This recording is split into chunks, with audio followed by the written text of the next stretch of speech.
Welcome to Stacking Triggers, a podcast about two average guys just trying to be competitive and make it big time. I'm your host, Bill. And I am another host. I am Dan. Dan. Bill. How are you? It's been so long since we've been on a podcast together.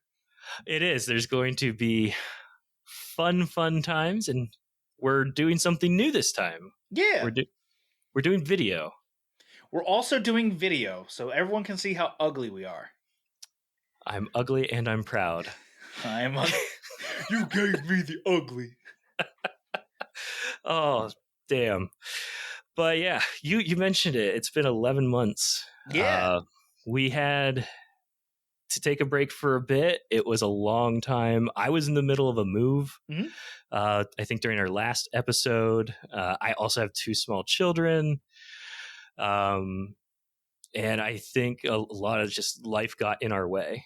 I mean, for you. For me, I am living the same life, except I'm married this time. But like, the marriage hasn't affected anything. It's just like I can continue to do everything I was doing before, which was also with my, I guess, girlfriend at the time, now wife. She just let me kind of do whatever. So my responsibilities have never changed. I'm just consistent. My wife. Nice. Well, we are glad to be back. Or yes. At least I'm glad to be back. I don't know if you are. Oh, no. I think I brought this up to you like last week. I'm like, hey, do you want to do this again? And you were like, I've been thinking about it. So yeah, kinda. Yeah, it's weird. You messaged me that I was on vacation in Seattle, and so like my wife is like, "Are you seriously talking about a podcast right now while we're in Seattle on vacation with no children?" I was like, "Yes, I am." Why not? Yeah, why not? Yeah. Screw it. I mean, it's not like. We weren't doing it right then and there. It's not like the conversation took up much of your vacation. I think it was like maybe half an hour of a conversation, and that was it. So like, you have a half an hour to talk about a podcast. Everyone does. Yeah. I mean, everybody's got a half hour. Right. Let's see. So, Dan, it's RCQ season right now. Yes, it is. We're in season 4, I believe. That's more information than I know. All I know is we're currently in Pioneer season. Pioneer season. And I am fresh off of a Pioneer RCQ myself as of a couple hours ago. Yes. I was playing some good old mono-white humans. Mm-hmm. Apparently there's a lot of mono-white humans there that today. Yeah. Yeah, that's something I'm noticing, and I sent you it looks like a screenshot of a Google Doc, but basically, based off of like a bunch of pro tournaments and such, humans makes up about 6.5% of the meta, which like I understand, and as also a humans player and somebody who sent you like a 75 and sideboard guide that you used today, which we'll talk about. Yep. But it's the cheap. It's probably not the cheapest deck in the format. It's definitely not the cheapest deck in the format. But what it is like the most consistent and cheapest deck in the format because it's all one color. These are all cards that you could just buy that Orzhov Humans Challenger deck from like I think last year or the year before. If you can find it. But like you could buy that, and all you're really missing are in the main deck are Iganjos and 2 Mutavaults, and that's it. Like the land base is pretty much set. If you wanted to run Sheffet Dunes, you can, but currently like there's a 22. It's like 14 planes, 4 Mutavaults, 2 Iganjo, 2 Castle Ardenvale. Oh shoot, I forgot about those castles. Yeah, because I only got to activate them once this it's fine. They're there as like maybe this can like trigger a Thali as lieutenant. But other than that, they're just like, these are utility lands that if you have mana available, you can just fire it off. Yeah. But I'm sorry. I've been talking forever. You have. But it's okay. I like hearing you talk. It's fine. Oh, thank you. So what also on the price point, I think in Moxfield it was showing around $97. That's fair. So sub 100 for a deck that can hang is pretty good. Yes. Anyways, yes, my RCQ experience today. I played outside of Pittsburgh, and there's a lot of people here that play Magic. Oh wow. I saw at least 5 or 6 familiar faces out of 45. Okay. From one other RCQ I did a couple months ago. But today I faced off against Rakdos Midrange, Boros Convoke, the Mono Green Menace. Let's see here, Green White Auras, and another Humans player. Okay.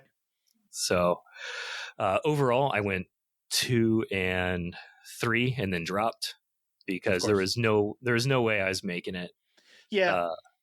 It was just bad luck. Yeah. You said 45 players. That's 6 rounds. 3 losses is basically a dead spot. If you're very lucky and you lose your last 2 rounds, and those are the only 2 losses you have, you might get into top 8 that way. But that did happen to one person. They made top 8 with 2 losses.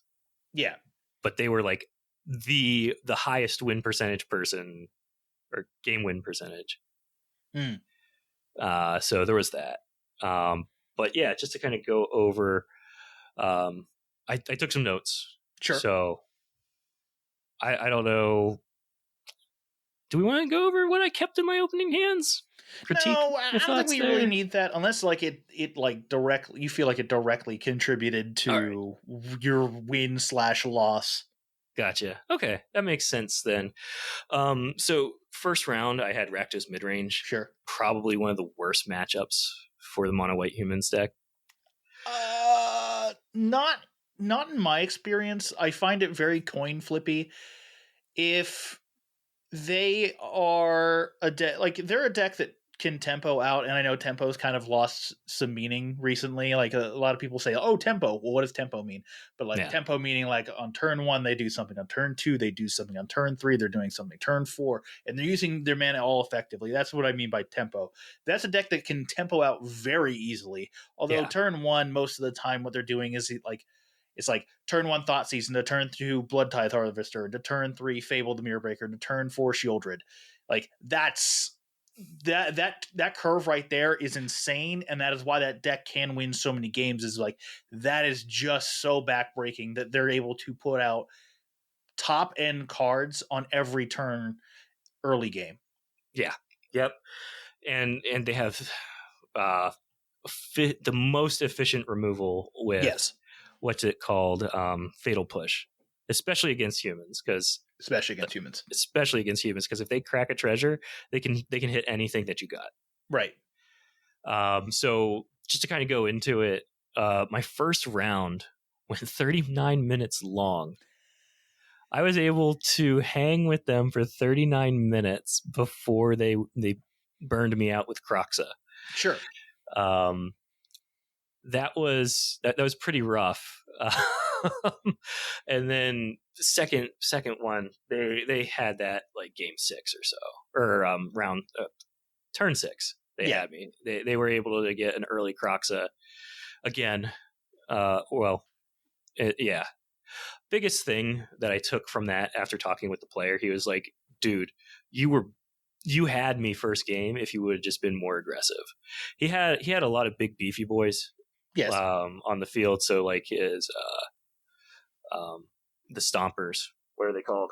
Bone Crusher Giants. Yeah, he had a handful of Bone Crusher Giants on the field, and some others, and I was just too afraid of losing kind of like what I consider to be key pieces. So like Thalia or Thalia's lieutenant, real key parts to my game plan. Sure. I guess my question is with at least Thalia is, did you have Thalia's lieutenant also on the battlefield and had Thalia with a +1/+1 counter? I did, yes. Yeah, see, if that's the case, I'm just attacking with Thalia every turn and just being like, all right, if you want to kill Thalia, double block it. Like, I dare you. Yeah, that was the feedback he had for me, was like, I think I had 2 copper coats out there as well. Oh my god! Yeah, so you should be pushing. I was being too timid. Yeah. It comes up one other time, foreshadowing. But yeah, like on Arena, like I don't feel that pressure to try and keep cards on in front of me. I don't know why. It's just I think it's just a mental block I had. Makes sense. So yeah, I got 2-0'd during turns against Rakdos midrange. Sure. Second round, Boros Convoke went much better. Because I feel like Boros Convoke's one of those matchups that, again, is like a 50-50, but we're slightly less favored against because they flood the board a lot faster than humans do, and also are able to put out like 4/4s that really are only dealt with like Ossification, Brutal Cathar, and if you have those, you're in a good spot. But otherwise, like they still have like a bunch of little dudes that they can just beat you up with. Yeah, so that was true. My first game, the opponent made some big misplays, and he even called it out. Like at the end of the game, he's like, "Oh man, round 1, I whiffed it so bad." Basically, what happened was turn 2 or 3, he had about 7 creatures on the board, and did the bushwhacker that's legal in Pioneer. What's it called? Reckless bushwhacker, I think. I think that's it. Yeah. And he gave everything like +1/+0 haste, and he just swung out. Yes. And I noted, and he was 1 damage short. So I went down to 1 from 20. Okay. And then I started to get my footing back. I got some additional creatures and started like being able to block better and stuff like that. He had an Ornithopter out. He reckless bushwhacked again after I had an attack or something. Right. And I had 2 Munivolts on the field, so I blocked his. And he only attacked with 2 bushwhackers. He didn't attack with Ornithopter? He didn't attack with the Ornithopter, which is what cost him the game. That's 100%. Well, yeah, you lose there. What are you doing? So I animated my Mutavolts to kill off his bushwhacks. Right. And then I was able. I drew an Ossification or a Brutal Cathar to get down his one of his 2 blockers to push in the additional damage I needed. Right. So like I had him at 6, and I was able to have 9 points spread across 3 creatures. So that was really nice. Yeah. Game 2, he misread the land he kept. He had a 1 land hand. One of those. And he misread it. He thought he had the what's the red man land? Den of the Bugbear. Den of the Bugbear. He thought he had Den of the Bugbear. It was Castle, and he played it. He played it thinking it came in untapped, and I was like, "Sorry, that's not how it works. That's coming in tapped." I don't know. Does that deck actually play Den of the Bugbear? I don't know. Maybe because it makes a token. I don't know if he was doing something off meta with it. See, to me, what that deck wants to do is it wants to get lands in untapped, so you can play like a bunch of creatures out, and then like because in reality, what you want to do is like I don't like keeping a mono colored land anyway with that deck because unless your hand is full of that color, right? Because like you in theory want to go like turn 1 Thraben Inspector, turn 2 Gleeful Demolition, into Convoke Creature. Like that's an ideal 2-turn play, but like you can't do that if you keep a monocolor land. So like I understand keeping I understand Castle Embreth because that's what it has to be because like that helps you push through additional damage. But like keep it that's a very bad play to keep like just that land. Yeah, I'm not sure what was going on. I think he was feeling a little nervous because he realized the misplay from the previous game. Sure. And he might have been overthinking. What really sealed the deal? So I sideboarded in against him for portable holes and 2 Redain. because when you cast the backside of Redain, all the 1/1s The can't. Valkyrie, yeah. That makes the makes 1/1s can't deal sense. one damage. The 1/1s are turned off at that point. Right. So he has to convoke his big creatures in. Right. Okay, yeah, that makes sense. Although that's interesting. I guess I didn't play Boros Convoke in my RC or in my RCQ, which we'll talk about. But like, I would never have thought about bringing in playing the Valkmira side because it feels like the clock is too fast for you to ever get to that spot. So the game 2 opening hand had 2 portable holes. Oh, okay, yeah. So I knew I had the time to get it out there.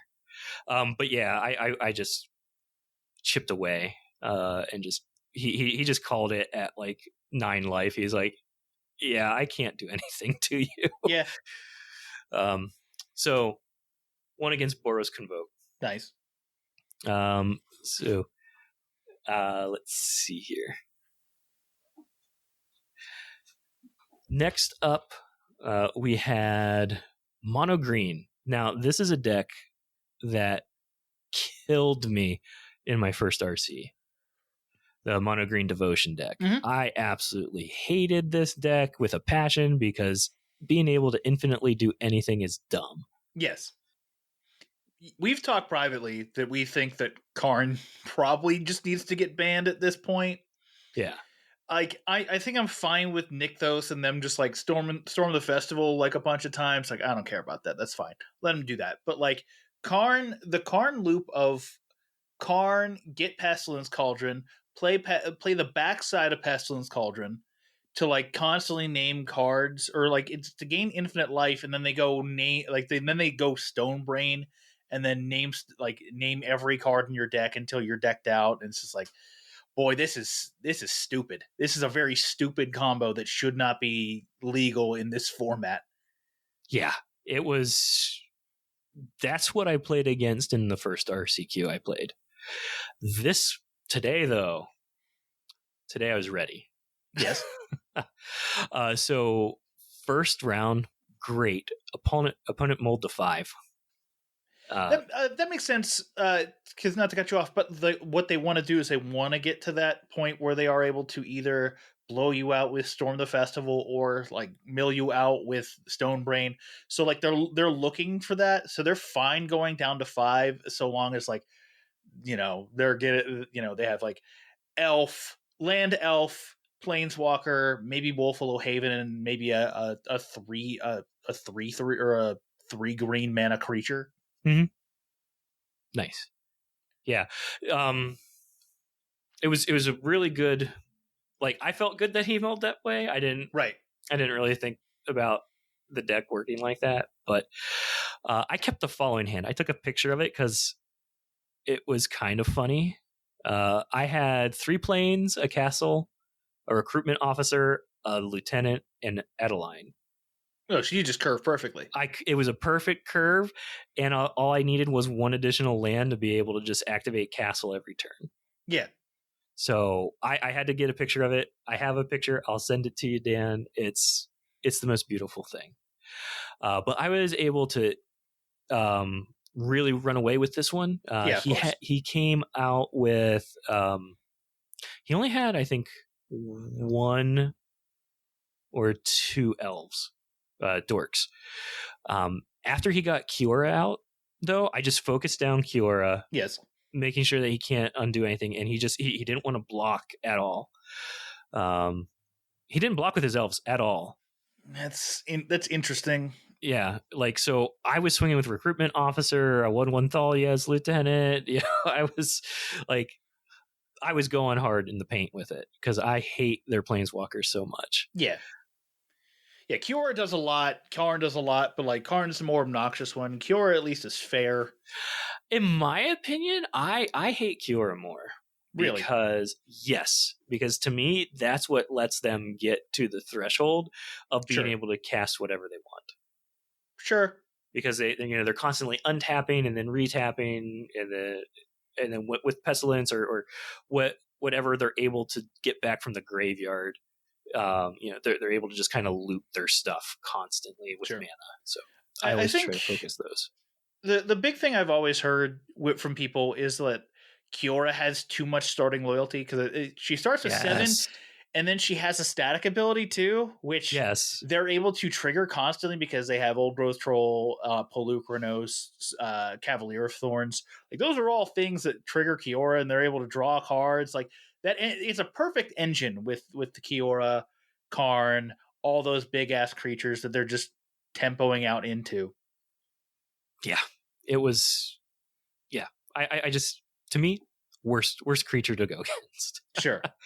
All right, so the hand that I kept for game 2 though. Oh, I won game 1. They ended up conceding because I was with Thalia's Thalia with the lieutenant and Adeline. Yes. I was able to just constantly get more and more creatures on the field, and they couldn't do anything. Right, because you're adding power to the lieutenant. They're not blocking for some reason, Yeah. and then they're continually putting out new. You're continually putting out new 1/1s, and if you ever get like a Copper Coat Vanguard, you're just exponentially increasing damage. So Exactly. that makes sense. Game 2, I had to mull to 6. The first hand was a 1 lander with Destroy Evil and Brutal Cathar as my only removal. So yeah, you typically with humans you want to keep two lands. Yeah. And then if like your curve is too big, like if you only have 2 lands but you have like 3 or 4 3-mana spells, you need to mulligan that immediately because you can't play that. Yeah. What I saw also is it's if you have enough 1-drops, you have something like a 26% chance to draw a land in your first 3 or 4 draws. Sure. But again, you have to be like 1-drop heavy in your hand in order to keep that 1-drop. But my second hand in that game, I ended up keeping 2 Portable Holes, a Hopeful Initiate, Adeline, and 3 lands, and I eventually what? That's a hand. I'm assuming I'm assuming that you put back either a land or a Portable Hole.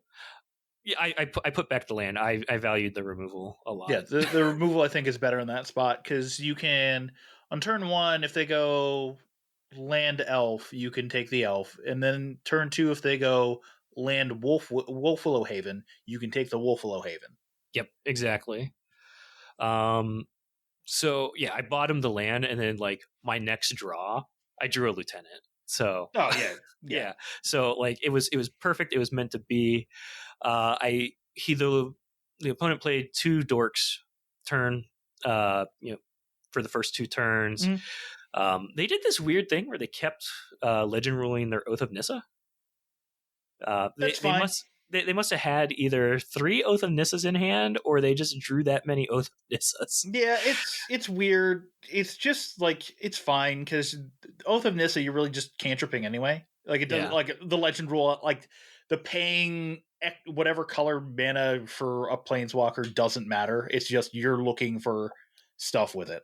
Yeah, it was the first time I'd seen that, and I was like, weird. What are you doing? And what's he building in there? What's he building in there? Because the way he played it, though, he kept just putting the new one to discard and not verbalizing that legend rule.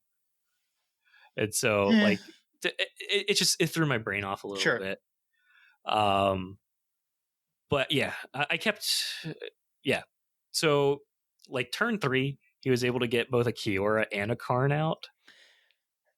Something like that. It was disgusting because I didn't have enough power to kill the Kiora the first time. So they were able to get the Karn out, and they got a Silex with it. Luckily, though, I was able then to play an Adeline to kill the Karn and the Kiora on the next turn. Wait, did they get a Filigree Silex? Yes, they got the Filigree. What's that doing? So that's I wasn't sure either. Because that doesn't. I'm just okay. Continue. It's in my notes. What they did with it. So after that, I was able to clear their planeswalkers out finally, and then they played a second goddamn Kiora, and I was like, no, why do you have another one? I tried to kill it. The way the Silex is worded is for the number of oil counters on it, it will kill that many ill-killed creatures with that mana value. I had a bunch of tokens. So it had 0 oil counters. It killed off 3 of my tokens. Yeah. So I still had like 2 or 3, but it bought them another turn with Kiora. Sure. Then they played a Cavalier, and I had a Brutal Cathar to respond to it, because you never want to kill the Cavalier. That's a terrible card to kill. I've made that mistake many times in practice. That's true, yeah. But as soon as I did that, they forfeited. yeah, that sounds right. Yeah. I mean, I guess that's what you use Filigree Silex for, is to kill Adeline tokens?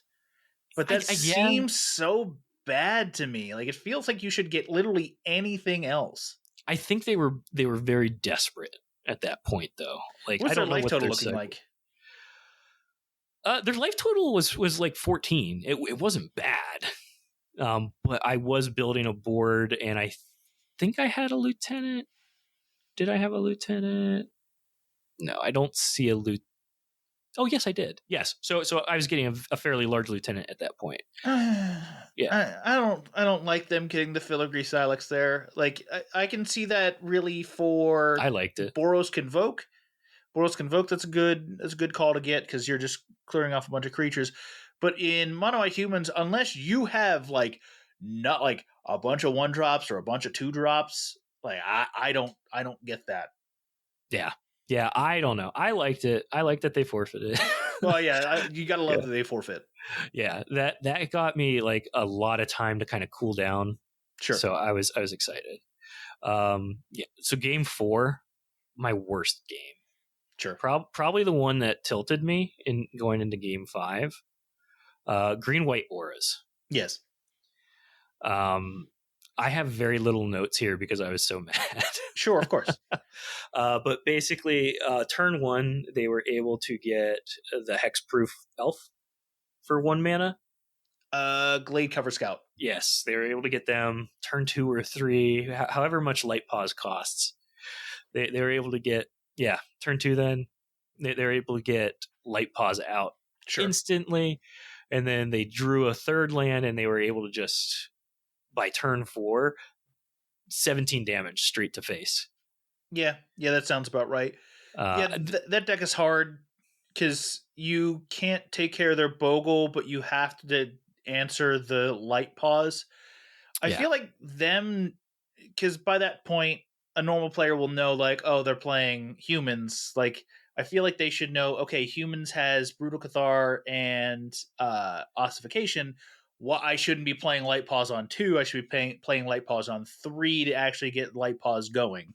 Yeah, he also had an enchantment that gave Light Pause, I think it was Trample and Hexproof or something like that. It was like a green and 1-drop or something like that. So it was very frustrating to play against. But the hand I kept for that was a Hopeful Initiate, a Lieutenant, and an Adeline with 4 lands. I mean, that it was a perfect curve, but yeah. I wasn't fast enough. Yeah, that's fair. I was rolled easily. So I brought in 4 Portable Hole, and probably one of the worst sideboard decisions I made was 2 Invasion here. Yeah. It was rough because this is a deck that actually doesn't see a lot of play from what I understand. Yeah, we'll talk about it when I talk about my RCQ, but yes, like my sideboard, what I would have done was definitely the Portable Holes, and then you also have a Destroy Evil in the side. And like being able to destroy an enchantment of any kind, like the best enchantment they have, that's what I would have taken. Yeah. Yep. And that's that was the idea. The invasion I thought would maybe slow them down if they didn't have what they needed in hand right away or something like that. I don't know. I don't know what I was thinking. It wasn't on the sideboard guide, so I was going by my gut. Right. I had to mull to 6 because the first hand didn't have any removal at all. Sure. So I kept 2 Portable Holes, a Hopeful Initiate, and 3 lands. I mean, Hopeful Initiate's the best one drop you can look for in the deck because it can it'll eventually hit 2+1/+1 counters, and you'll eventually be able to kill an enchantment. Yeah. It didn't go that far. But so what they ended up doing was that they got Light Paws out turn 2, turn 3. They played, I think, Audacity and Kiora's Ghost Form. Kaya's Ghost Form. Yes, Ghost, which is a butthole enchantment that says if Light Paws were to go to the graveyard, it would or be exiled, it basically blinked and comes back. So it was. Yeah, it'll come. Yeah, if it's exiled or put to the grave, it's essentially a blink. So I guess my question was, if that was their turn, because you're on the play, your turn 1 is likely just Plains Hopeful Initiate pass. Their turn 1 is something. Your turn, their turn 1 was Portable Hole on my Hopeful Initiate. Okay, that's fair. Yeah, that makes sense. So yeah, your turn 2 is whatever. I guess it's just like land and nothing. Land pass. Or no, it was Land Lieutenant. Sorry. Oh, Land Lieutenant. Yeah, Land Lieutenant is fine. Yeah. So Land Lieutenant. Then they go Light Paws, and that's their turn 2. So my question is, why didn't you Portable Hole beginning of turn 3? Or maybe they waited till turn 3. If they waited until turn 3, that's fine. Like there's nothing you can do. I think they did wait till turn 3. Yeah, then there's nothing you can do at that point. Yeah, because because I didn't waste the removal on their Portable Hole. Because you could have. I could have, but I wanted the backup because I knew they had that weird hexproof card. Right, so I wanted to be able to try and take care of it. Right. So I was able to. So that happened. I get the lieutenant down. They get their Light Paws down and play Audacity on them, and then they put Kiora's Light Form is what they searched for, or Ghost Form. Yep. I remove the Light Paws, sending those 2 enchantments to the graveyard, but they get Light Paws back. Then they play their 4th land, and they just go off with a bunch of 1-drop enchantments. Yeah. And they had 19 damage. They hit me for 19 in the air with Boone's Griff. They also played a Cartouche, so they had a 1/1 for backup. Right. And so my turn 4 or 5, I can't remember. I Light Paws, or no, I Portable Hold their enchantment that gave hexproof. I Portable Hold their Light Paws, sending Boone's Griff to the graveyard, which they had 4 mana, so they were able to bring it back from the graveyard and attach it to their 1/1. Yeah. And I died. Yeah. So yeah, it's tough. My obvious answer to your problem is just deal them 20. Just deal them 20 by turn 2. On turn 4, just kill them. Just kill them. Just kill them on turn 4. We'll talk about that later.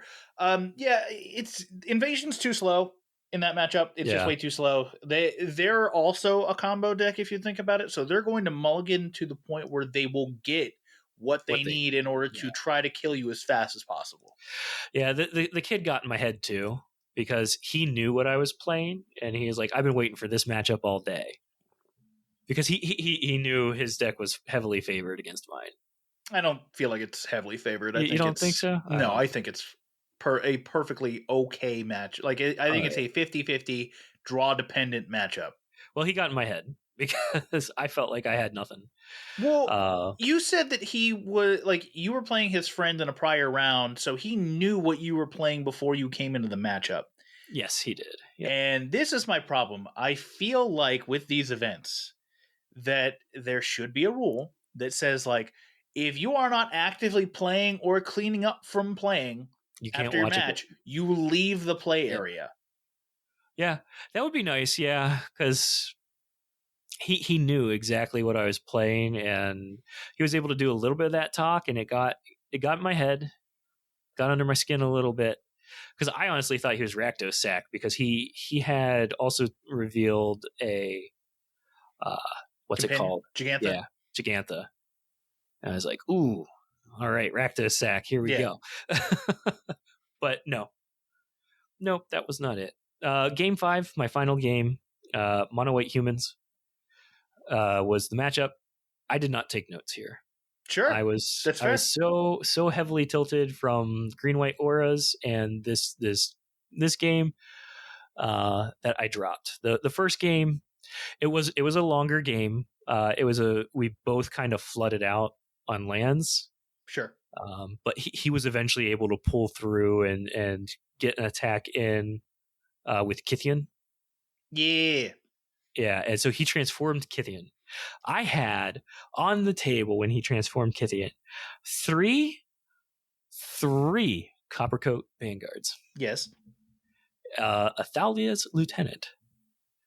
And a couple other things. No, not Lieutenant, sorry. Guardian. Thalia Guardian of Thraben. He kept having my Coppercoats attack his Gideon. Yeah, that sounds right. Yeah, it was a great play. I did not lean into this. This is my mistake that round. I did not lean into attacking his Gideon. I should have. I should have at least been swinging with something else other than the Coppercoat that he tempted. Yeah. I used so many Dauntless Bodyguards, Brave the Elements, just everything I could to try and protect my Coppercoats to keep my board full. Right. It didn't work out. It was a game of attrition, and Gideon won. So wait a minute, because Coppercoat Vanguard has wards. So did you have multiple?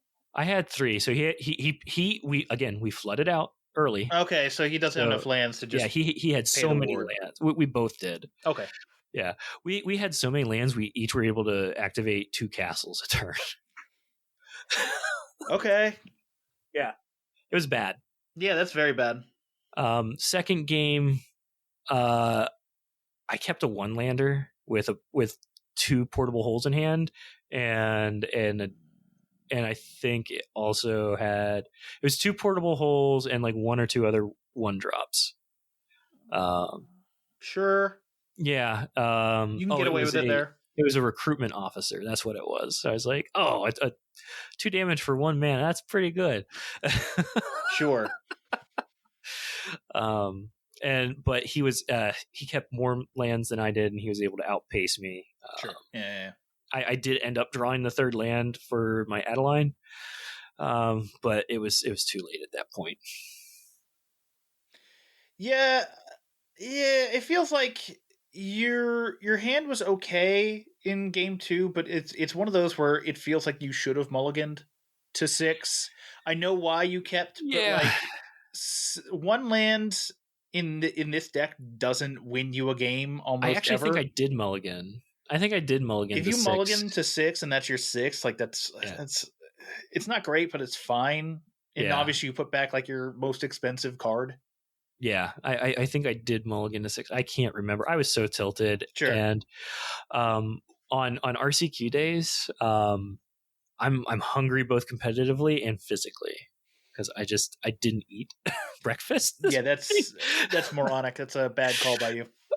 So it was all just stacking up at this point. The Green White Auras, and then the game 1 against Rakdos was everything just kind of stacked up in my head. Sure. I got in my head a bit. But Daniel, you on the other hand, you had a run. I did. It's my best run of Magic ever. So I want to lead into my RCQ, which was a couple weeks ago now. But I wanted to lead into it by saying, on that, I played 3 times that week. That Wednesday, I played Modern. I was playing Murktide. I went 1-3, beating a guy playing Is It Scam, which is just like they have slip out the back, and that's like the main way they scam things. I mean, that's a cool way to scam. It's cool, but like it's not very good.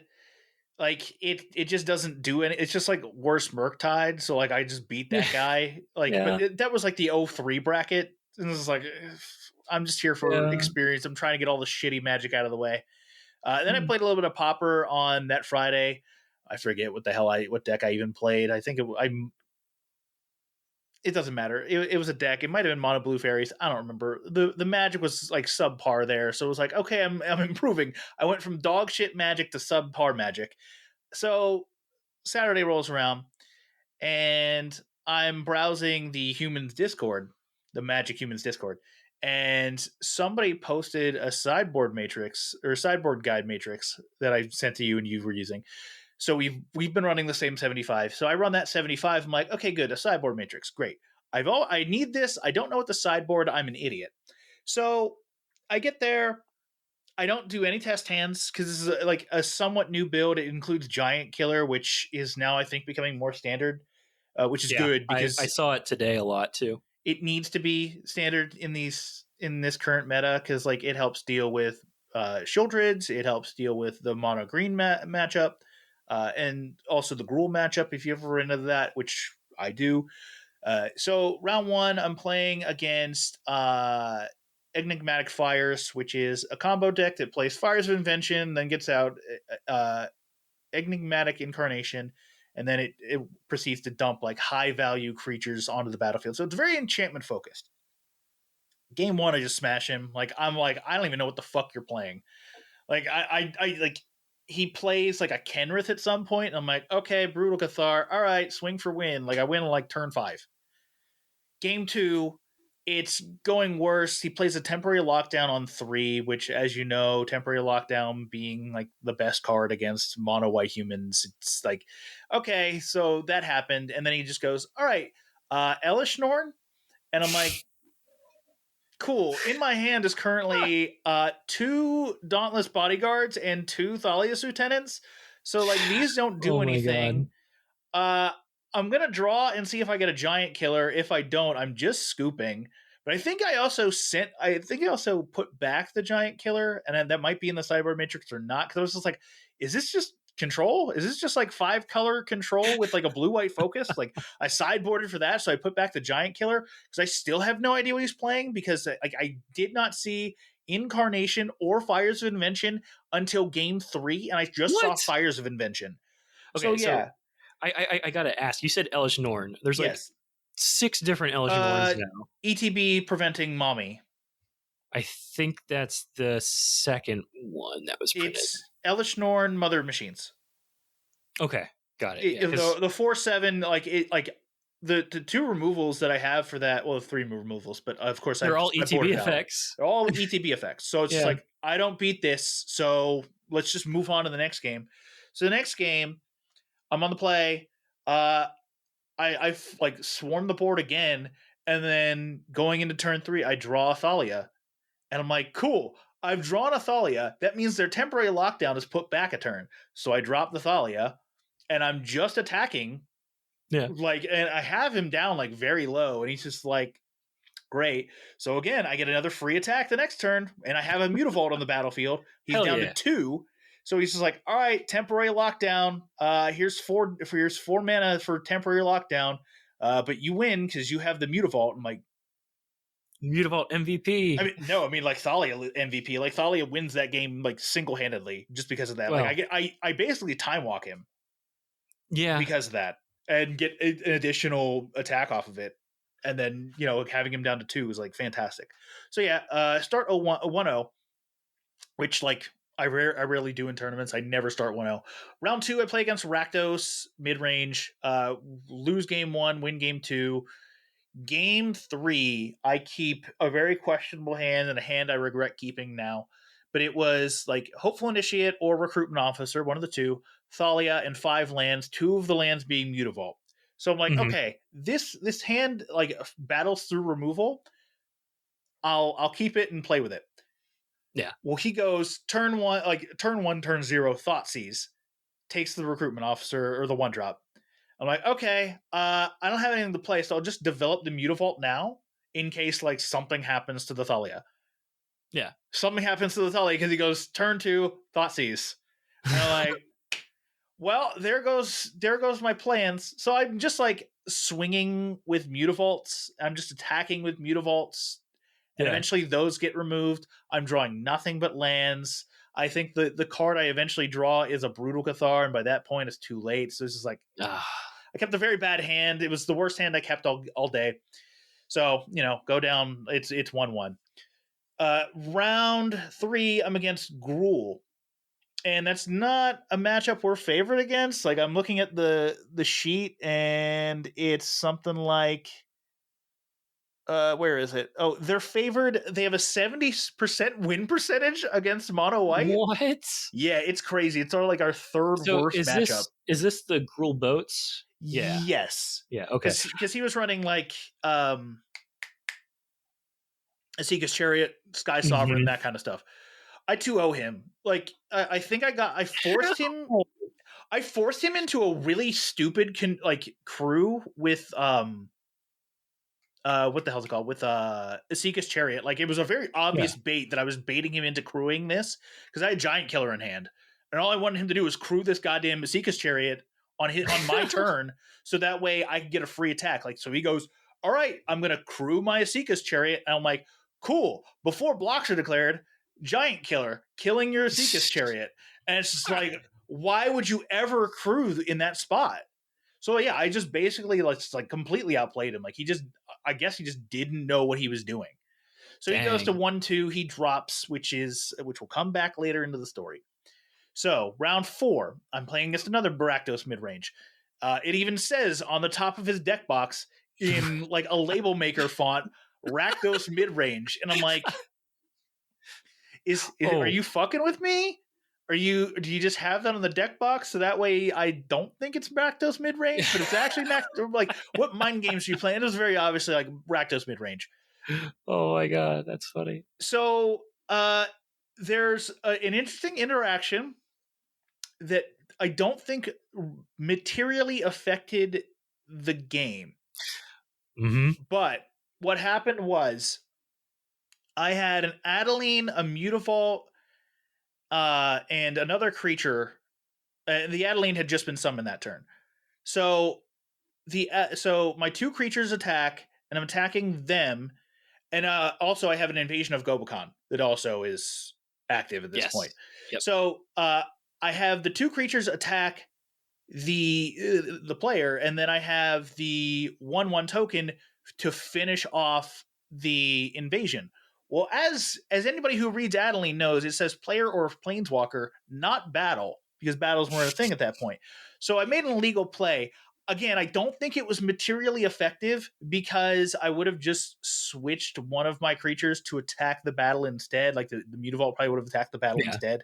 It still would have flipped the battle. I still would have gotten all the all the +1/+1 counters on my creatures, and I still would have just completely bombarded this guy. Like, he just had no answer for anything I was doing in game 3. So, like, pretty much the same thing. It was just I kept a better hand.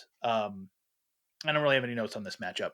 So yeah, but the thing is with this, I'm 2-1, he was 1-2. So I got paired down in round 4, which hurts my tiebreakers because he goes to 1-3 and he's dropping the event because he can't possibly get into the top 8 now. So after that, I go for a walk and I run into my first round opponent. It was a nice guy. He'd apparently driven 2.5 hours to get to this RCQ. Moly. Mind you, this is a 2-slot RCQ. There are 37 players for a 2-slot RCQ, which is crazy to me. Why are you not like all there in order to get this slot? Like, it's 2 slots. Yeah, that's like, I wish mine today would have been a 2-slot, even though I did bad. Yeah, I would have felt so much less pressure. Well, yeah, so I don't get it. I don't get why there weren't more people. Like, there were no other RCQs that weekend. It was just that one. I don't get it. I know the following weekend there was a 1K RCQ, and I think like first prize got like $500 or something like that. So maybe people wanted to play in that instead.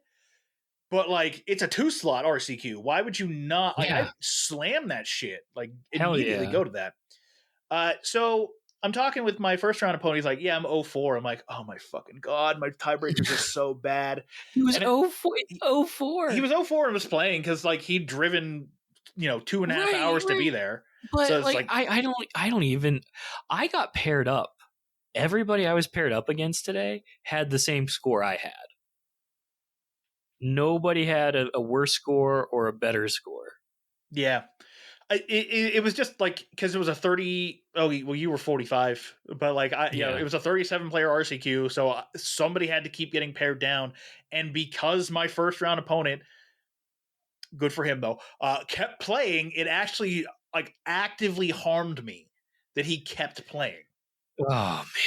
So we're talking, and he's like, yeah, I'm 0-4. I'm like, oh, well, I need you to win some.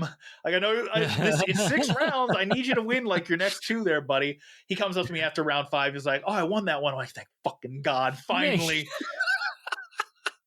So round 5, I'm 3-1, and I'm like, okay, I have a pretty good shot of just being able to ID round 6 if I win this one. Yeah. Cool. I play against Spirits, which like that's 2 ships in the night. Like they're just like Spirits goes over top of you, and you just go underneath the Spirits in order to like, and you're just racing to see who beats the shit out of the other one. Whoever plays first. Yeah, and Spirits is on the play for game 1. They boat raced me in 4 turns. Like it wasn't even fucking close. They had a couple of Supreme Phantoms. It was not close. Was it Azorius or Mono Blue? Azorius Phantom or Azorius Spirits. Okay. So yeah, they're running Spell Queller, and I had to play around Spell Queller a lot, and that's actually why I won games 2 and 3, because I'm playing around Spell Queller to the point where they're like, I just have to flash in Spell Queller, right? Like and just like counter nothing or like exile nothing, just play Spell Queller. I'm like, cool.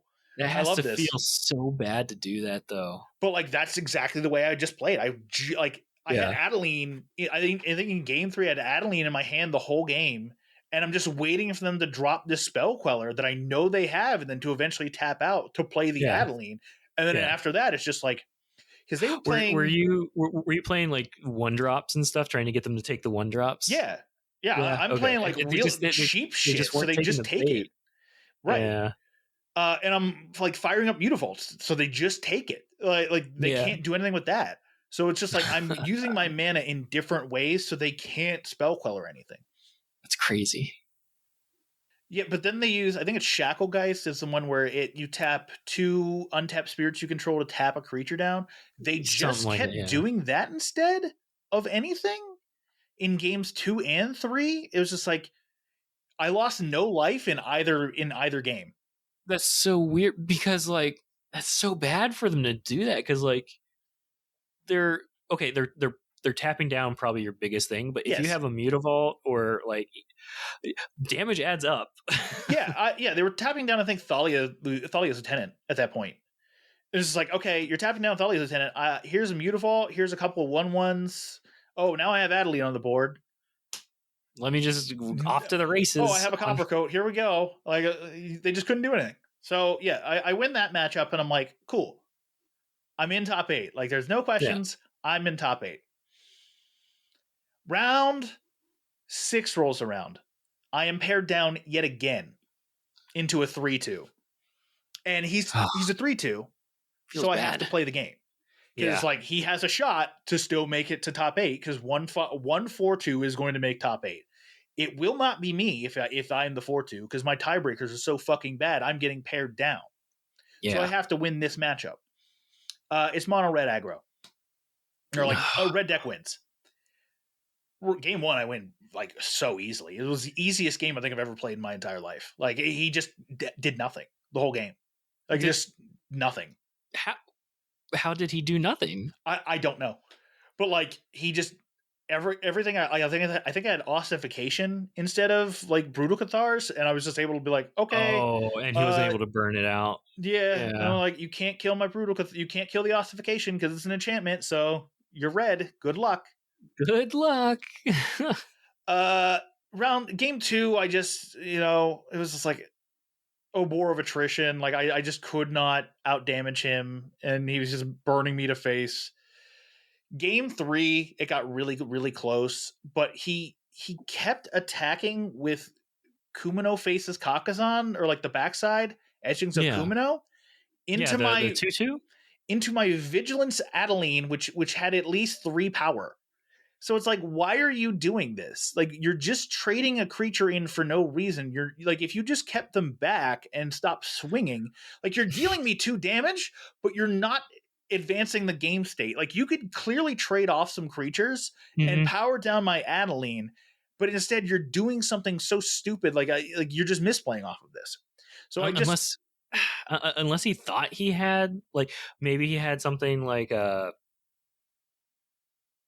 in the festivities or something, but didn't have the mana for it. I don't know. I don't know. But yeah, I think he rending volleyed at one point, and I went, okay, brave the elements. My Adeline lives. Brave the elements. And because, it prevents the damage, but it doesn't, and it's not countered. So it just, we just play. And I just win. And I at this point, I am so stressed the fuck out because I'm like, I am so close to top 8 here. Like, I never top 8 anywhere. I never get top 8s in anything. Like, I deserve this top 8, and I have to fucking play this 3/2 mono red player who is reading every single card I'm playing. Oh no! And like, I'm cool with people reading cards, but it's like every card he has to, like, what does that do? And it's not like I'm playing a deck that's like a rogue deck that I'm like, what the fuck is this shit? Like anybody's like, what the fuck is this card that you're playing? No, I'm playing pretty much stock mono white humans.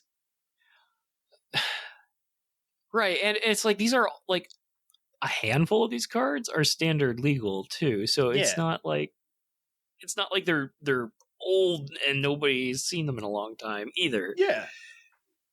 So that was more tilting than anything. It was just like, he's reading every fucking card and it's driving me insane. So whatever, I get past that. The beauty of me being 5-1 at that point is that it jumps me to the top of the standings. So I'm now the first seed in the RCQ, which means I get play draw choice throughout top 8. You get to pick? Yeah. Like, is that like legit tournament rules? Yes. Higher seed chooses the play draw. Yeah, it was great. It was awesome. Oh my god! Now, of course, it being a 2 slot, we don't play. You're not playing the finals. You're just, like, because the top 2 players are gonna. It doesn't matter. It doesn't matter. Round 1 or top 8 quarterfinals, I guess, is the correct term for it. I play against green white auras. That's actually it's actually Bant auras. So Bant, where's the? Because he's playing Mana Confluence, and I think he plays Curiosity, which is the one that the Spirits plays. That's what. Okay, so the green white auras guy I played against made a comment being like, "I'm only playing Scram because I couldn't afford the lands in this deck," and I like that confused me because he is adamant that Scram is the worst card ever. He hates that card in that deck for some reason. It's not great, but it's fine. Yeah, he must have been talking about the Mana Confluence. Mana Confluence is, I think, about $30 a piece or something like that. It might be more than that. I could be wrong. But yeah, so it's turn 3, and now mind you, I mulligan to 6 in game 1, and I have 2 lands and a bunch of 1-drops, 2-drops. I think I even got a Thalia's Attendant, and I have an Adeline and Brutal Cathar.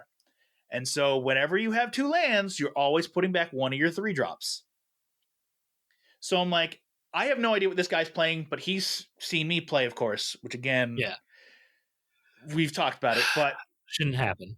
I'm like, okay, if I just draw into a land, I have turn 3 Adeline, which is great. Yep. Like, turn 3 Adeline probably just wins me any game against anybody ever. Right. And it does wind up being the case, but so I put back Brutal Cathar. So he turn 2 plays Light Paws. Oh no. And I'm just like, okay, well, I don't have removal for this. I don't have a Brutal Cathar, which I put back, which would have been great to play on the play on turn 3. Yeah. So I'm just going to slam Adeline, and you're not going to block, because I think I had a Coppercoat Vanguard on the battlefield. Oh man, you're going to block nothing that I have. Like, you're not going to block my 1-drop, you're not going to block the Coppercoat, and you're not going to block the 2/1 token. It's essentially a 2/1 token right now. You're going to block none of these, and I'm just going to deal you damage because you want the light paws out there because it's your value engine. Right. Turn 3 just slams a bunch of shit. Has a life, gets lifelink. It's an 11/11 light paws. Slams into me with an 11/11 light paws, and I'm like, well, shit. There went all that damage I just There did. went all that damage I did.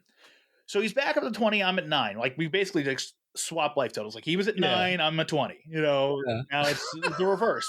He's at 20. I'm at 9, and I'm like, well, fuck. And I now remember my my one drop was Kithian, Hero of Akros, and that is very important. Oh, Kithian. So well, it's actually not. It's not that important. But the plan was with this turn because I drew into a Thalia's Lieutenant, so I was going to go activate Mutavault, drop Thalia's Lieutenant because I also had a 4th land. So activate Mutavault, drop Thalia's Lieutenant. Yeah. And then attack with the squad. So somehow this winds up being 20 damage. Yeah.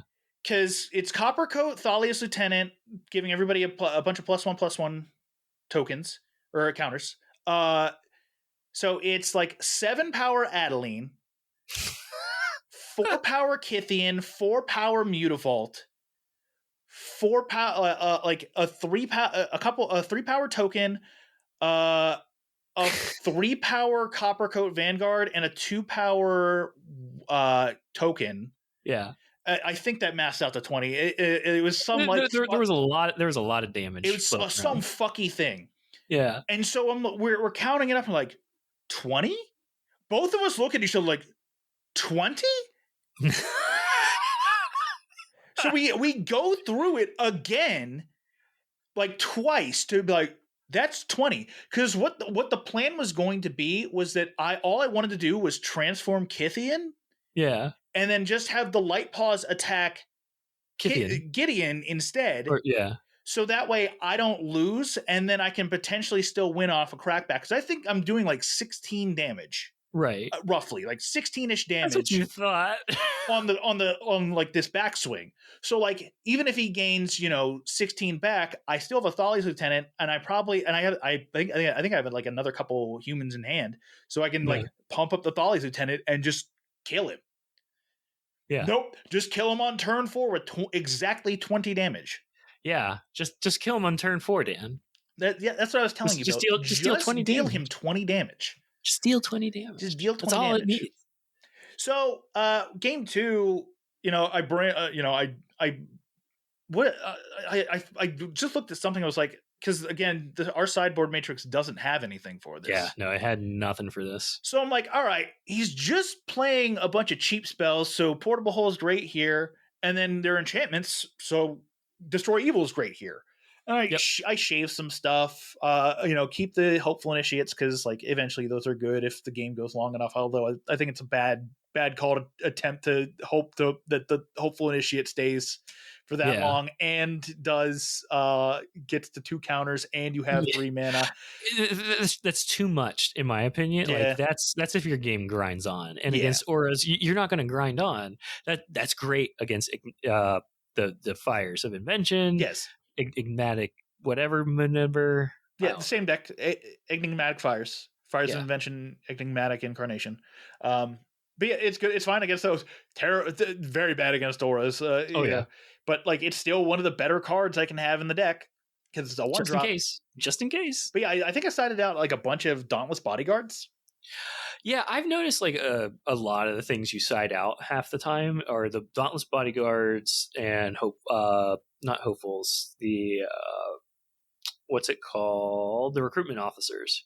The recruitment officers and bodyguards tend to be what you take out most times, unless it's like, I don't know. There's also like Brave the Elements.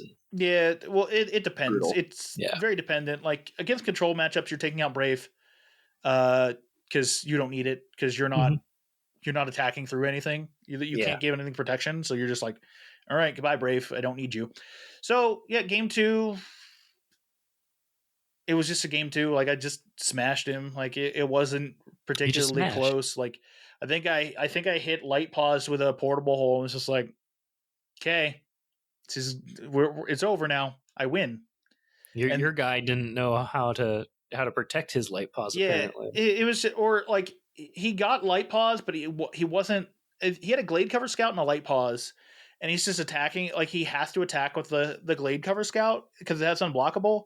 But it's just like, all right, it doesn't do anything. Like you're just dealing me damage. You're not gaining life. You're drawing maybe a card, but like it's not so doing anything. who was he suiting up though? Was he suiting light paws up, or was he He was suiting up suiting up the glade cover, but like to get to put like his with light paws, you also have to, whenever you play the enchantment, you have to target light paws with the enchantment you bring Right. from the deck.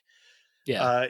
Like he's like hedging his bet, like he's like splitting it. He was playing too conservatively. Yeah, and then I eventually like ossification like a light pause. Like he's like, if you have a removal spell for light pause here, I'm just dead. And I'm like, all right, here's my top deck ossification, and he gets you got it. So yeah, it was that. Like I so I get the top 4 off of, I don't want to say like an easy matchup, but like very fast matchup, very quick.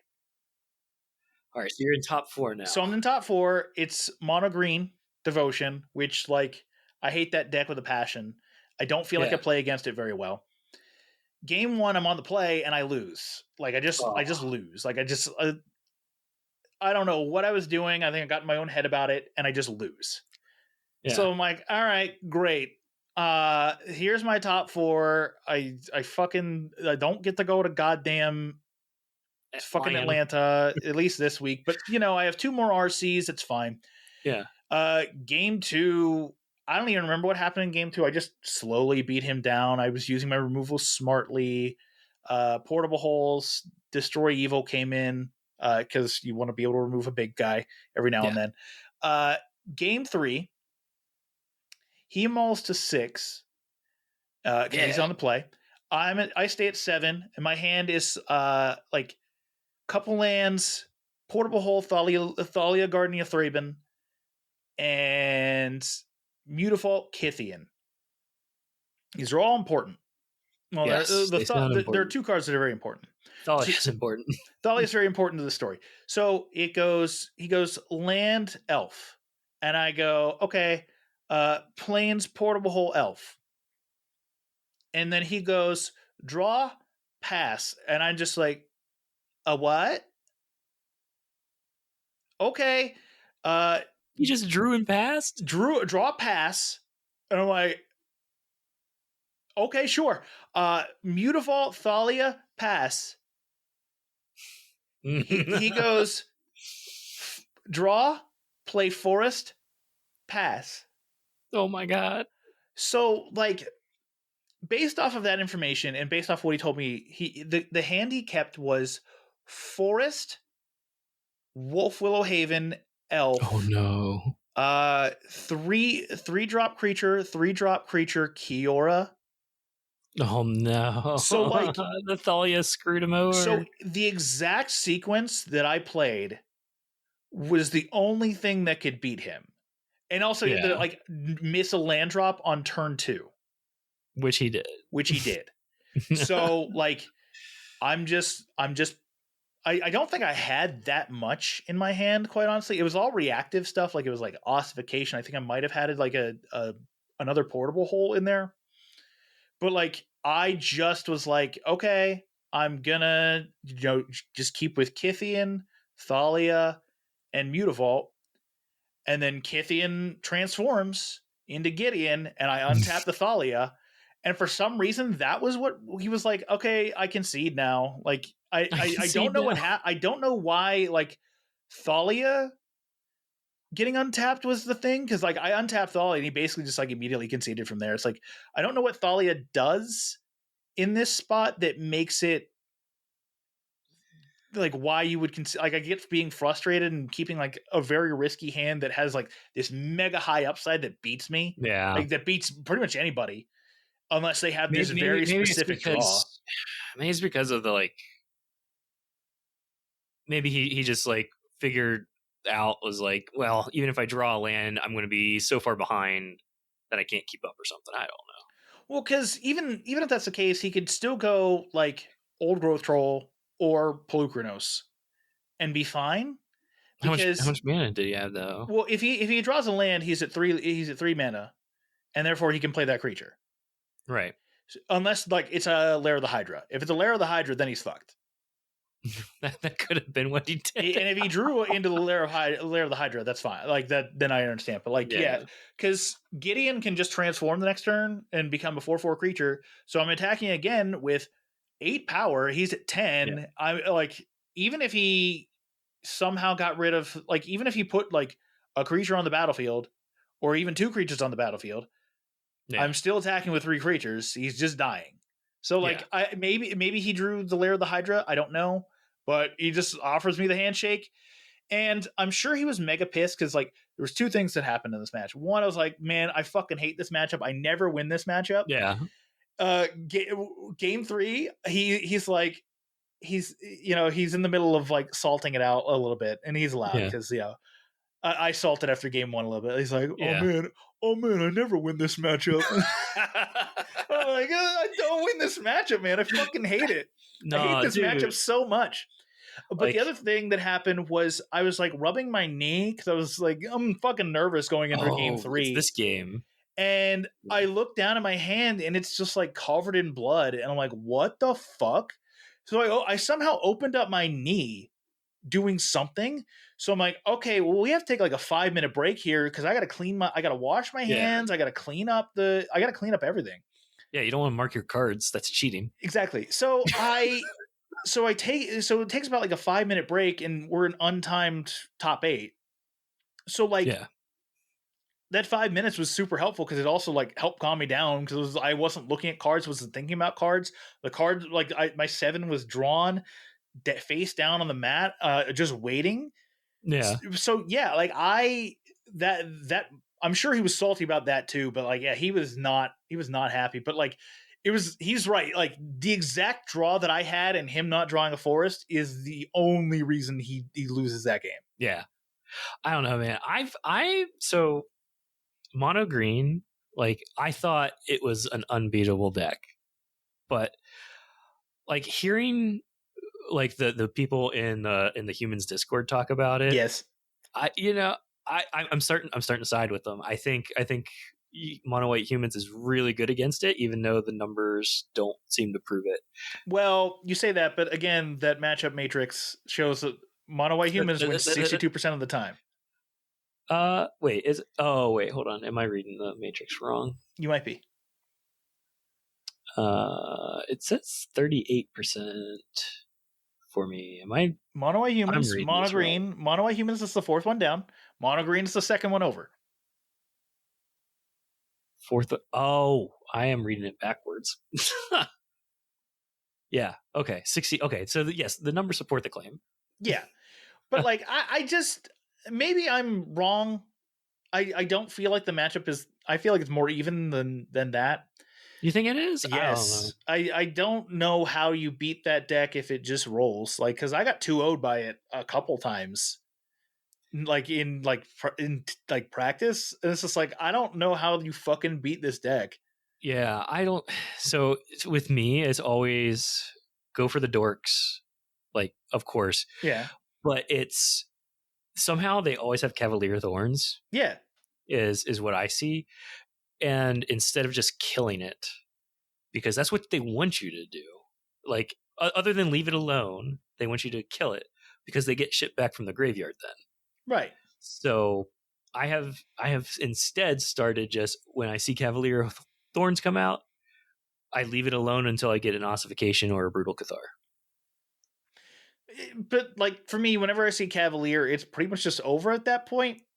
Like the game is just like, all right, now I activate Nykthos. Now I have 1,000,000 fucking mana. Oh, let me storm the festival 19 times. Okay, cool. I don't know. I also like I hunt down their planeswalkers. That's fair. I tend to ignore their planeswalkers, which might be my issue.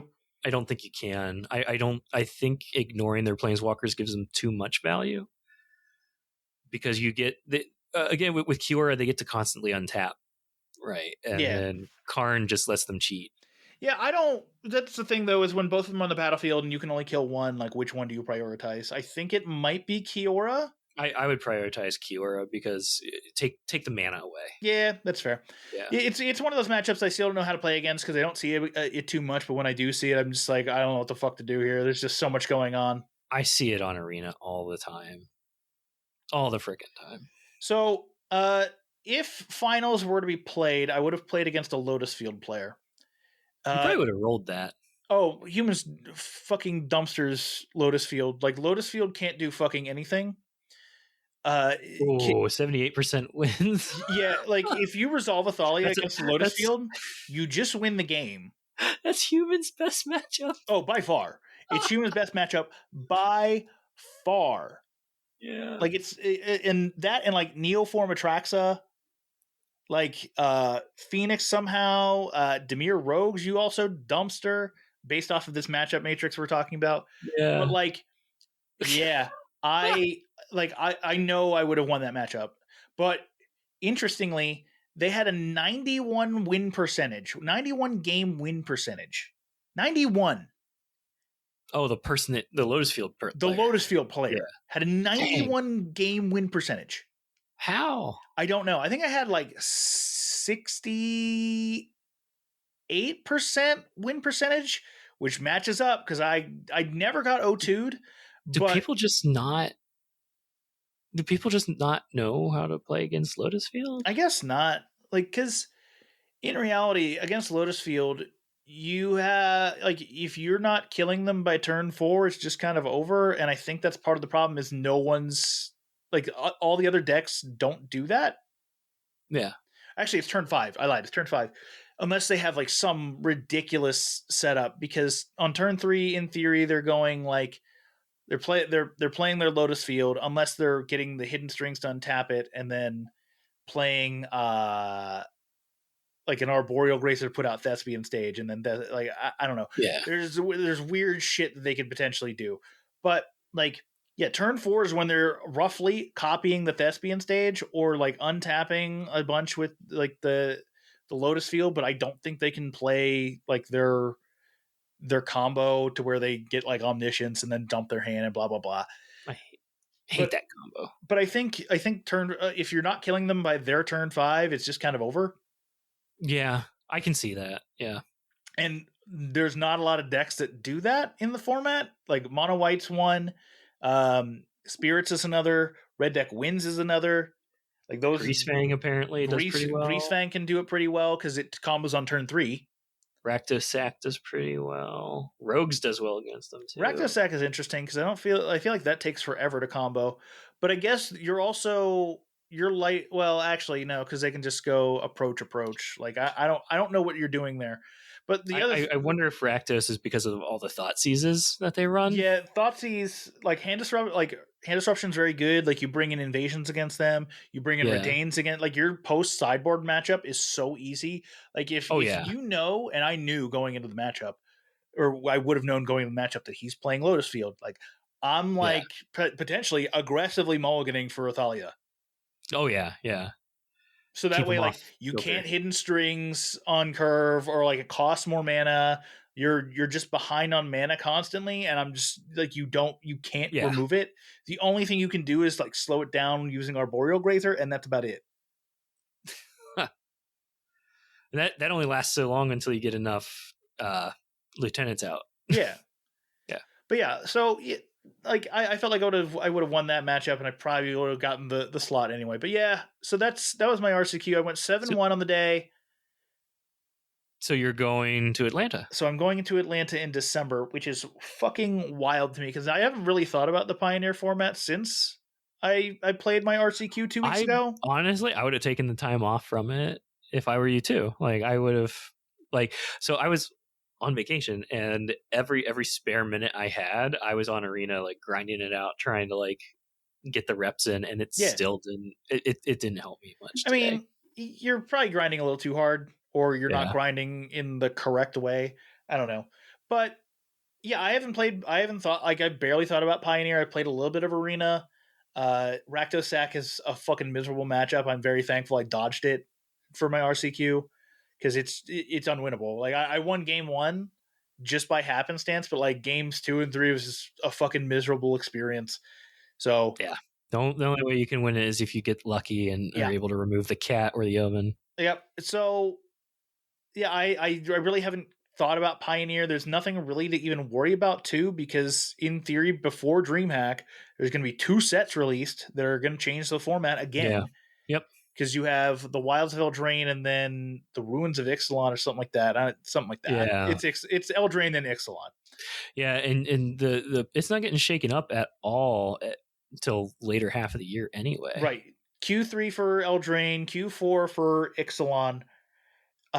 So I don't know, man. Like I don't know. I would like just keep an eye on the meta, maybe just know what's there. But yeah, I'm not playing it too hard. I'm currently working on Modern because that's the next format, and I have next season. I have a store championship in August for that. I have a wait, it's starting already? Yeah, there's a store championship for Lord of the Rings that's Modern, and the store gets to choose the store championship format, and the format around me is Modern. Like people play Modern. That's format. I think the format other than what is it, Legacy? I think Legacy and Modern are both really high up there. Well, so here's the thing with Legacy, though, is that it's no longer supported format for the RC formats. Like, it's only going to be Standard, Pioneer, and Modern from now on. So Standard, Pioneer, and Modern. Yeah, I thought the next format was Standard. It's Modern then Standard. Oh, that's weird because wasn't the last one also Modern? No, because there was Pro Tour Standard, and that's the one that got Fable the Mirror Breaker and Invoke Despair banned in Standard. Right. Oh wait, yeah, because there's I think Standard's next. I don't think it's Standard next. I do think it's Modern next. I don't. But like, yeah, there is the Modern Pro Tour coming up, and then there's Pro Tour, Pioneer, then Pro Tour Modern again. So with your RC that you're going to, do you have to? I know when I watch on Twitch or whatever that there's like a day for draft and then there's a day for that's Pro Tour. Okay, that's only the Pro Tour. That's Pro Tour. Yeah, but if you win the RC, you get into the Pro Tour. I think it's like top 12 gets into the Pro Tour or something like that. Get the sponsors, Dan. I don't have much faith in myself to get that far because it's also 6 months from now. Like I'd start grinding like in November. Like I'd start playing, like actively playing Pioneer again in November. Yeah. Are you gonna try and do it on MTGO, or are you just gonna do Arena again? It depends because there's currently the Explorer Anthology, and if Kithian's there, yes, that'd be nice. That'd be great. So you're gonna try to do humans again? We'll see. I am currently looking at Spirits. I'm currently looking at Phoenix. Those are the big two.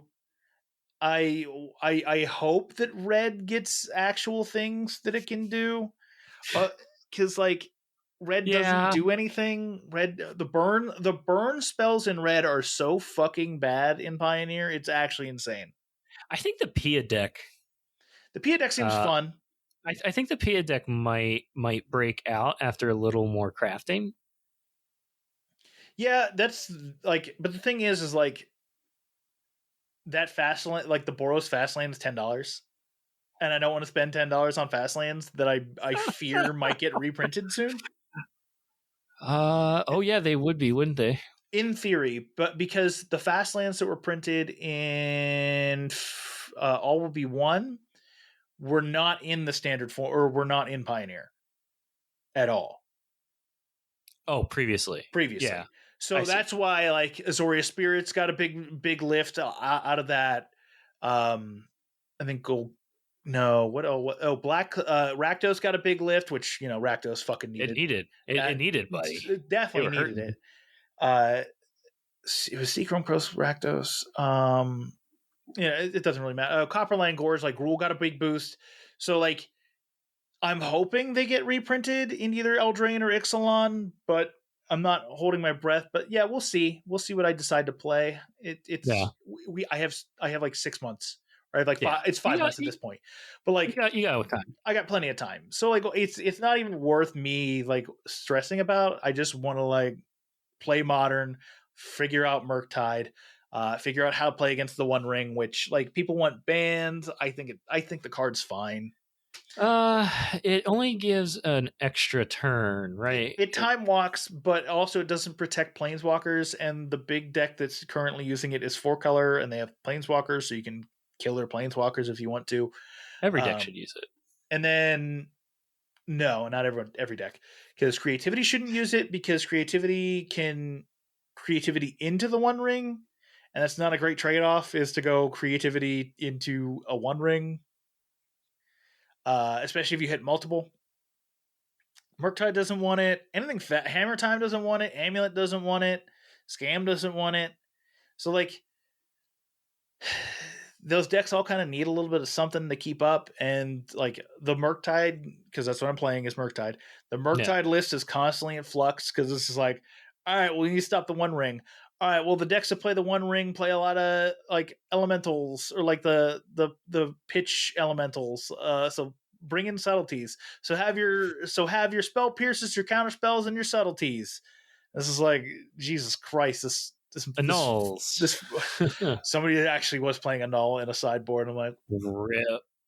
I don't know. Yeah, I don't think the One Ring is ban worthy. I don't think so yet, but we'll see, because the Pro Tour, Modern Pro Tour is later this month.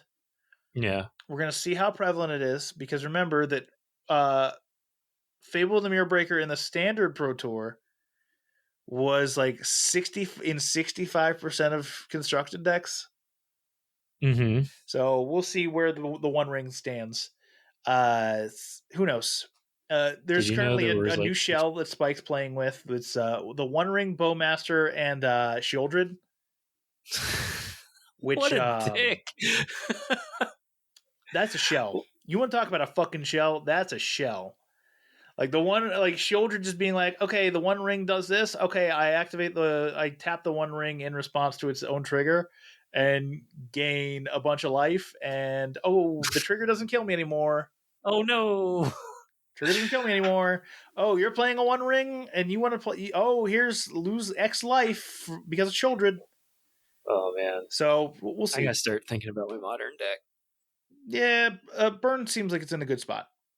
That's typically what I've played. But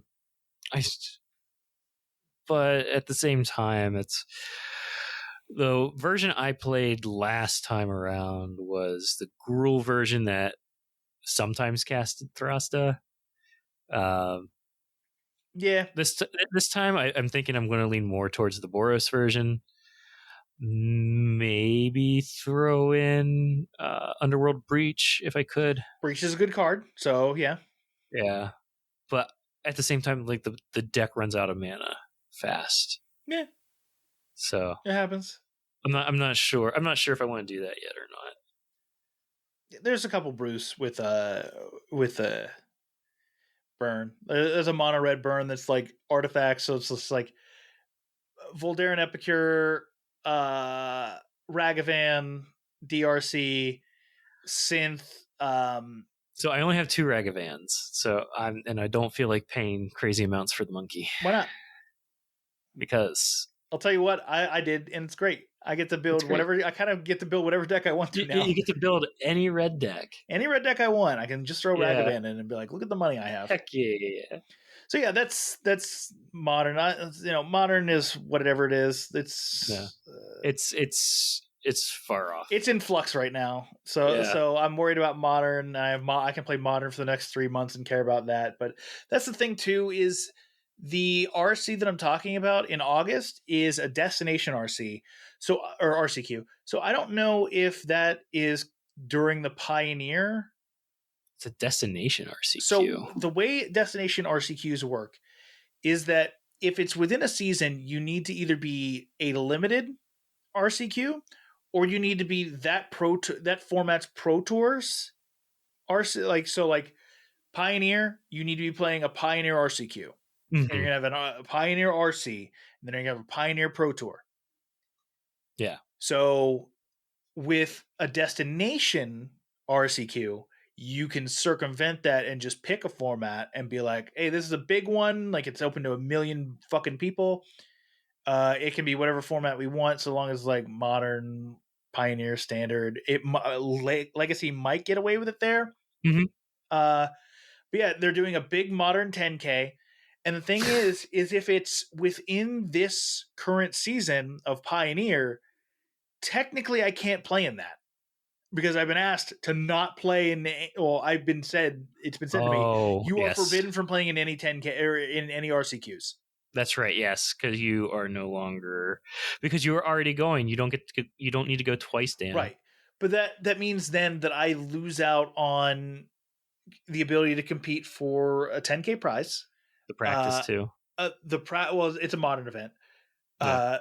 A 5K prize for a Pioneer Destination RCQ. There's I think there's a 5K on the Friday, so I could be able to play in that because that's for just nothing but cash. But like, yeah, I have to ask, like, is this part of the current season? Because if it's part of the current season, like, there's not even really a reason for me to go to this event in the first place. Now it's Right. like 20 minutes down the road for me, so it's not that big of a deal. Oh man, that's. But like that Still nice, sucks because I want to go.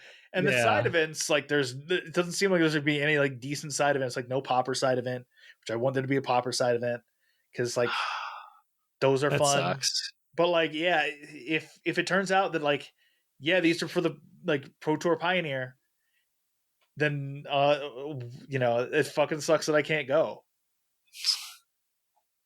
That's awful. Although I can hopefully, register as you. I'll just register as you. Yeah, register as me. Go win and get me a seat. Yeah, easy peasy. Oh, well, Dan, I'm excited for you. You've done it. The podcast has been a success. You are now a professional, essentially. Sure. Maybe. Yeah. Who would have thought when we started like right after Kaldheim released and we were talking about like, boy, let's talk about these random fucking plays that don't make any sense. We would go from that to like one of us could like being like qualifying for an RC. Like that's crazy to me. Yeah, okay, so Kaldheim came out February 5th, 2021. It is now a little over 2 years. Yeah. So since I started playing again, because I picked up the game like 3 times now. Oh, this is I picked it up once when I was like in 7th grade or something. I don't know. I was a dumb kid and didn't understand things. And then I bought some cards in college. During like somebody went halvesies on a pack with me, and I was like, cool, I guess. Or no, box, not pack. Right. And now this time. Right. So. And where we're like all in and we have fuck you money and can just buy whatever we want. Fuck you money. Yeah. And I actually understand the rules now. Yeah. So and synergies. Yeah. So we have money to spend, so we actually can get some of the cards we want. We understand the rules. So, it's a perfect combination of everything. So yeah, I'm excited. I'm excited to go to Atlanta. I don't know if my wife wants to go because I'm like, hey, you want to go to Atlanta? Because like I'm gonna get there in like. What's she gonna do? Well, just like hang out or like go do stuff if she wants to. Yeah, but, actually, like, I'm not gonna be like, you got to come to the fucking convention center and hang out with me. Like that's fucking lame. Yeah, you got to watch me play Magic. It'd be stupid. But yeah, if you want to go, you can go. Like I'm already gonna get a hotel room. I'm already gonna get like a flight because it's like an 8-hour drive. I'm not driving 8 hours to do that. Hell no, I would never do that. Yeah, I'll fly. But yeah, like if she wants to go, she can. But if she doesn't want to go to Atlanta, that's fine. But yeah, we'll see. We'll see what happens. It's 5 months from now. I'm not really worried about it. I'll start, like I said, I'll start practicing again in November. Yeah, and then. We'll see. We'll see what deck I decide to play. Because, yeah, it might have to be like, I might have to just go on MTGO and just like grind a bunch of decks or like rent some decks and just play with those and see what happens. I would highly suggest the deck rental. It's a lot to just purchase them. Yeah. Oh, yeah. There's no way. I'm not purchasing cards that I don't own. Yeah. Although there is that redemption thing that you can do, I think. Nope. Oh, there They isn't? did away. I think they did away with it when they switched Oh, to developers. Daybreak? Yeah, I think they Lame. did away. Like they said they would honor it up to a certain set, but after that set, they're not doing it anymore. Lame. So yeah, Yeah. we'll see. We'll see what decks are out, or like what decks got new stuff. I'm interested to see what happens with humans, because humans are always going to get a new thing. Spirits, I think, are in a wonky spot because I don't know like I don't think Eldraine had any spirits. I don't know if Ixalan will have any spirits, although Quintorius will be in Ixalan likely, so maybe there'll be spirits there. Eldraine will probably have some Oh, Eldraine will humans. definitely have humans because Yeah. it's a fairy tale land. Oh, you're talking spirits. I'm sorry. Oh yeah, like spirits, like 'cause that's the other deck I was thinking about playing was spirits. Like, so I think spirits is interesting. It follows like the kind of thing I want to do, which is like control aggro. Like Yeah. white does that pretty well. Spirits does that pretty well. So I like spirits a lot, and maybe I should have played them. And I've never played spirits. I'm saying I like it a lot because it has a little bit of that control aspect. Yes. But the parts that I think are interesting is the use of Curious Obsession as your card draw engine. Yeah. It's an enchantment. Gives +1/+1 and allows you to draw a card if you attack it, deal damage to a player. Yeah. Yeah. So It's that I wish we could get something in white for humans like that that. would be insane in white, or That that'd would be be insane in whole. That'd humans. be awesome. It'd be so good. Yeah. But they also get to play Gabagon, and they get to flip it more often, probably. They get to flip Gobakon. They also get to counter stuff. They get to play at instant speed. They do. Which is the problem with humans is humans outside of Brave the Elements does not play at instant speed. Is there an Azorius humans? Yes, but it's not very good. Black. There's all the human variant you're looking for is black white humans, and that's also not very. It's okay, but it just doesn't do. It's not as good as mono white because mono white's very tuned. Yeah, yeah. Mono white is super tuned. Yeah, there's like maybe 3 or 4 flex spots in the entire board. Otherwise, you're like it's very stock, and it's just like, what is your meta? All right, here are the adjustments you make. Yeah, the meta is Rakdos heavy. Yeah. All right. Well, Dan, I think that brings us to the end of our RC talk. It does. This is a long episode. This is probably our longest episode of the new format because we had a lot to talk about. We did have a lot. We're both catching up, getting a lot out. So I think from here, you just want to call it? Yeah. Yeah, let's call it. I had a long day. I appreciate all the support you gave me over Discord. Let's see. We're still doing card of the Epi? Sure. Sure. My card of the Epi is Kithian, Hero of Akros, because he's the fucking best. Kithian, Hero of Akros. He is a 1-drop, 2/1 white human soldier. That's a legendary. At the end of combat, if Kithian, Hero of Akros, and at least 2 other creatures attack this combat, exile Kithian and then return him to the battlefield transformed under his owner's control. 2 and a white. Kithian gains indestructible until end of turn. The other side is Gideon Battleforged, a planeswalker with a bunch of stuff that I don't feel like talking about because I'm going on. It's just good. One of them turns him into an indestructible human 4/4. One of them like goads a target creature into attacking him, and one of them makes an indestructible creature and untaps it. Yes, makes a creature makes one and untaps it. Yes, got it. Perfect. That's it. Thanks for listening, everybody. You can follow me at Dan of Action on all the socials. You can follow me at Billdozer1547 on all the socials. Get me on Thread. Be a Threadhead with me. Thread sucks. It's crazy how much that app sucks.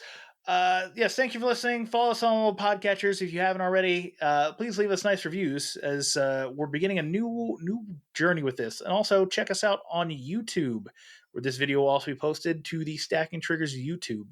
Link will be in the description and the show notes, I guess. Bye. Goodbye forever. Goodbye forever.